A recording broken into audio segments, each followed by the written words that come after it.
It's on, baby! It's on, baby! It's on, baby!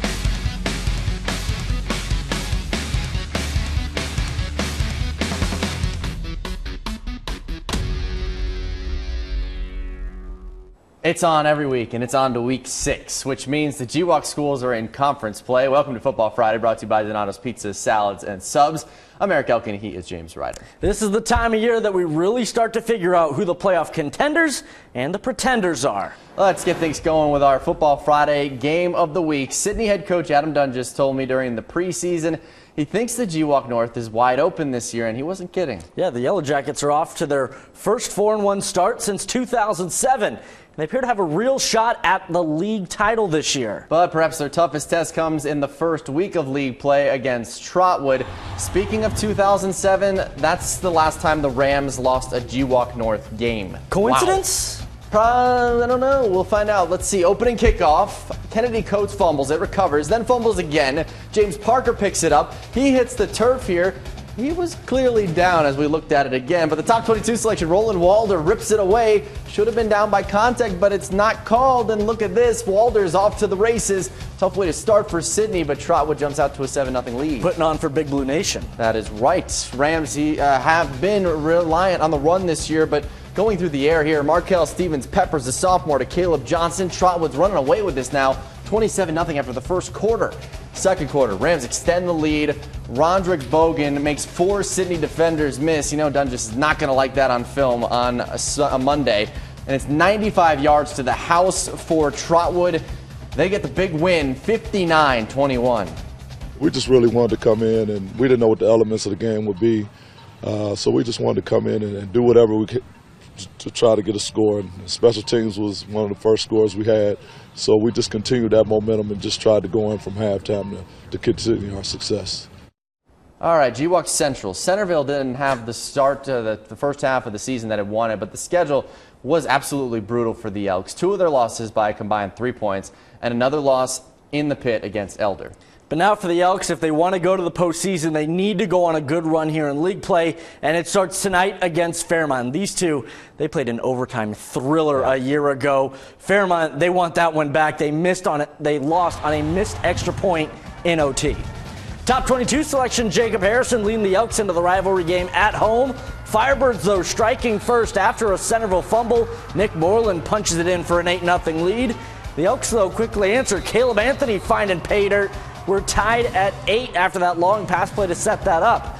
Second quarter, Harrison keeping it, turns on the Jets, the Navy commit. Scoring from 56 yards out. He had a 67-yard touchdown run in the second half of this one. And with 30 seconds to go in the half, Harrison to Caleb Anthony, the senior running back, 39 yards, untouched for the score. Centerville wins big, 53-21. Beaver Creek's been the surprise of the GWalk Central, off to a 4-1 start. Our good friend Beaver Creek Bill told me they're going to 5-1 against Northmont. Well, he had to love the Beavers' defensive performance. First drive of the game, ball hits the turf. Danny Holstein emerges from the pile with the takeaway. Beavers led 3-0 after 1. Second quarter, look who it is again. The pass deflected. Holstein in the right spot at the right time, and he takes it all the way for the pick six. Beavers take a 10-0 lead, but late in the half, special teams puts the defense in a bit of a bind here. Creek muffs the punt, and Northmont all over it. Chuck Saul with the recovery. And a couple of plays later, the Bolts cash in. Avery Milliner, extra effort across the goal line, pulls the Bolts to within 3, but Beaver Creek gets to 5-1, wins it 17-7. Miamisburg trying to bounce back after its first loss of the season. Vikings hosting Lebanon. Warriors punting to start off the second half. High snap, it's dropped. Miamisburg able to get the sack. They take over on downs in great field position. 2 plays later, sophomore Tony Clark follows Ohio State commit Josh Myers into the end zone. Vikings up 28-17. Another punt from Lebanon, and it's rare that we're going to see multiple punts in a highlight. But how about Tyler Johnson, another sophomore making an impact?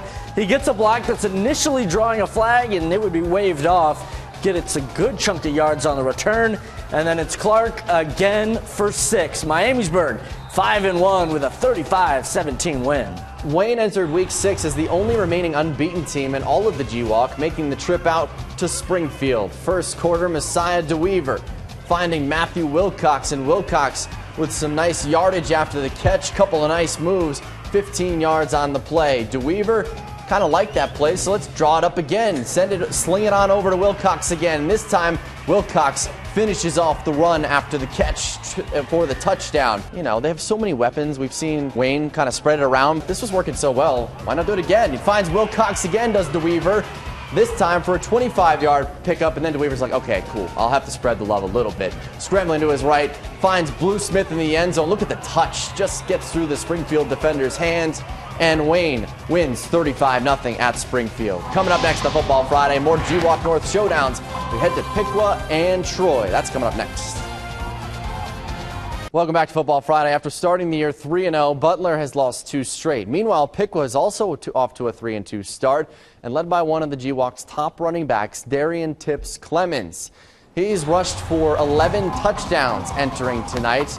Aviators get the ball first in the first quarter.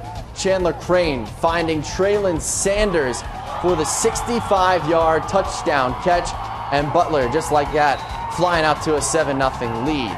After a short series for Piqua, Butler back on the attack. Crane to Sanders again. Gets popped there at the end of the play, but he'd be all right. And there's the theme here. Crane finding Sanders. And this time, just look at the way that this play ends. Dragging a defender there, kind of does a pirouette. Almost looking like a short track speed skater with the hand down like that. Gets a couple extra yards.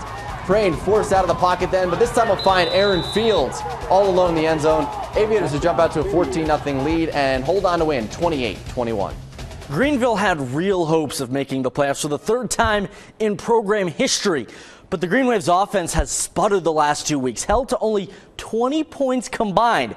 Now, if they have any chance of playing in Week 11, they must take down Troy tonight. Trojans are 1-4, but they've lost 2 of those games by a combined 5 points. And it was another rainy homecoming. Didn't take away from the fans in Troy. Second quarter we go. Greenville up 13-7. Clay Giozzi's pass is tipped, intercepted. Bailey really Williams fast. takes it to the house. He's really fast. It would actually come back because of an illegal block in the back, but that sets up this. Trojans in the second half. Hayden Kodwika to Luke Robinson. Then it's Kodwika rolling out. Hayden Jackson, the Hayden to Hayden hookup. And then it's Kodwika again. This time, gonna keep it. Trojans get the touchdown. They lead 14-13 at the half, but Greenville comes back in the second. They get the big win, 27-14. Now you can get involved with us on Twitter. Tweet us your pictures, videos at ABC22 Fox 45. Tweet us your scores from your game as well. And don't forget, you can follow myself at JamesR2245 or that guy over there, Eric, at Eric2245. I wish I could run as fast as they were running in that game.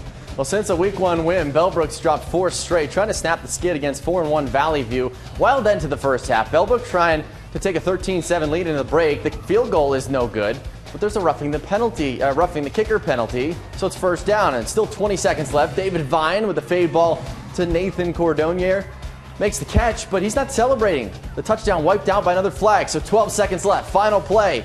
Vine will heave one up towards the end zone, but Valley View's Jake Netherton picks it off, and the Golden Eagles would go on to score 13 unanswered in the second half, so they pull off the upset against Valley View 23-7.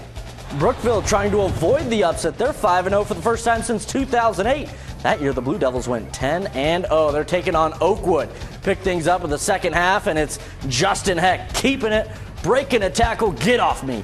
30-yard run for him, and he's looking for our camera guy and chases him away. Get out of there, camera guy. Later in the drive, it's Harry Hall taking the ball. Touchdown, Brookville. They're up by 2 scores. Lumberjacks, though, trying to answer back. It's running down 3 defenders, and big guy touchdown. You gotta love to see a big guy score, because then you get a big guy spike, and then you get a big guy dance.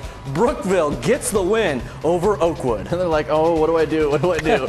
Fenwick Falcons hosting McNick in search of a 6-0 start. Fenwick's legit, people. Nathan Jeffers, though, will get the handoff, and it was a little slippery out there today. Gets stripped. McNick's Cameron Volker falls on the ball at the Fenwick 25. They'd settle for a 20-yard field goal to take a 3-0 lead. 52 seconds left in the half, 2nd and 10. McNick's Cameron Haynes taking it 64 yards for the touchdown. McNick with the upset on its mind, up 10-3, but on the ensuing kickoff, this is in the final seconds of the first half, Joe Sora scoops up the ball, 80-yard return to McNick's 11-yard line. And then Nathan Jeffers capping off that big return, trots in from 3 yards out for the touchdown with 12 seconds left in the half to tie it up at 10, and Fenwick would go on to win 21-10. Alter had a big bounce-back performance a week ago, looking to stay red hot against Purcell Marion. Going to start off Alter with the Rockets. Jake Ledford finding a hole up the middle, but Purcell able to catch him before he can get into the end zone. Later in the drive, it's Ryan Markoff, QB keeper from the 1. He's in for the touchdown, and Alter back on the offensive. Markoff fakes, then fakes out the camera guy. Who's got the ball? Well, eventually getting into the end zone there. After all of that craziness, Alter is rolling. Next drive, it's Markoff chucking the ball forward. Andy Turpin picks up 20 yards before finally being dragged down. And then Turpin, well, he got you there. Let him get into the end zone. Alter, 52-7 winner. All right, it's that time here on Football Friday. We're looking each week for the loudest students out there. It's our SVG Motors Student Section of the Week.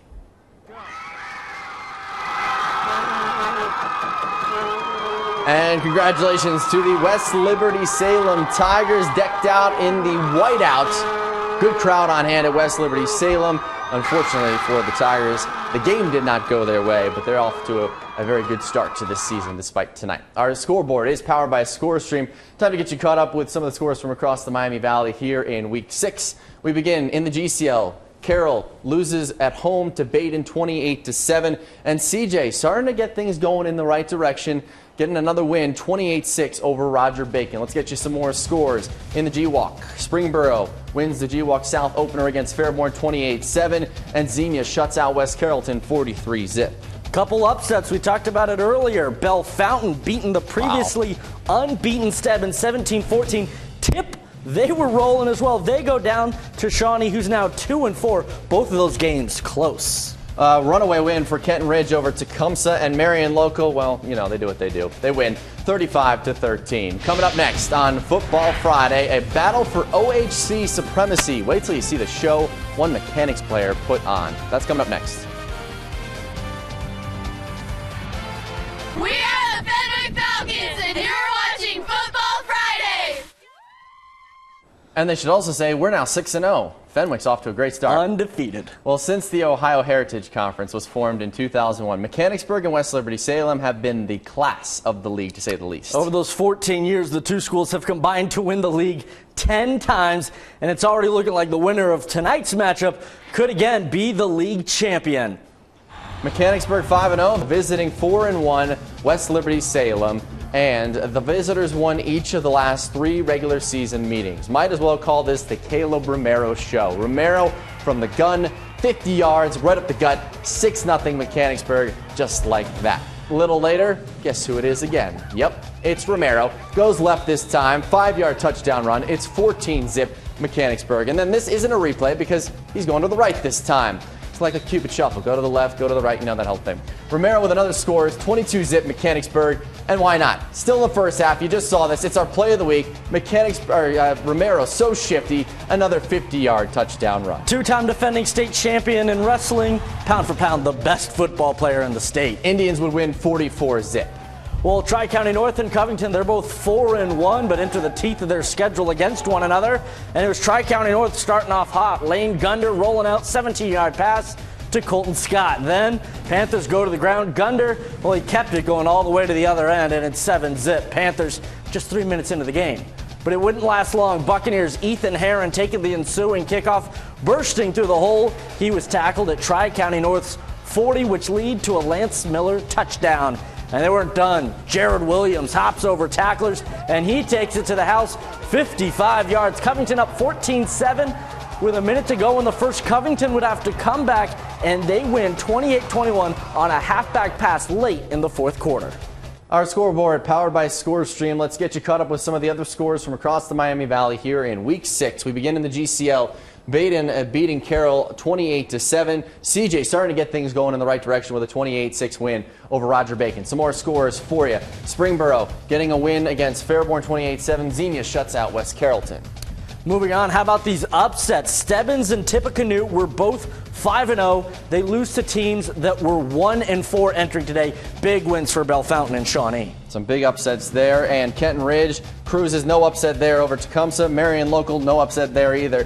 Cruises over Anna. They just keep winning. Fort Recovery wins comfortably. Miami East, a big winner at Bethel as well. And Preble Shawnee loses to Carlisle. Northridge gets a 10-point win over Dixie. That'll do it for this edition of Football Friday. For James Ryder, I'm Eric Elkin. Enjoy your weekend, everyone.